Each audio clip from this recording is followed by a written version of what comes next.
Hello guys, and welcome back to the channel. Where today guys, I'll be showing you how to install mods on Steam games. So guys, the first thing that you of course need to do is go to Google and download the Steam application.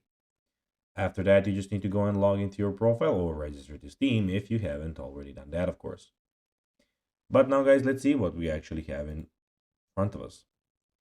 So in the top left corner, as you can see, we have the store, we have the library, we have the community, we have your profile. Of course, in the middle of the screen, we have your store, new and noteworthy, and your search bar in the middle of the screen.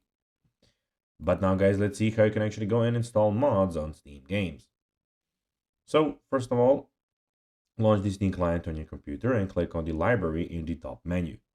So, in the top menu, as I showed you, we have the store and then library, where you need to click on. Use the filter option to select games that support mods.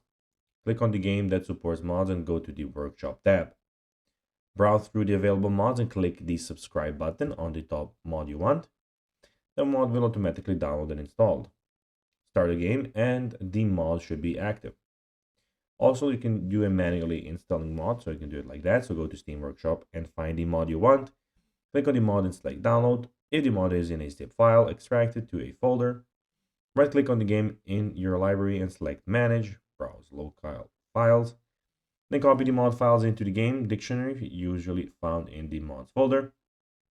Start the game and the mod should be active. So guys, that will be everything for this video. I hope that you found this video informative and entertaining, guys.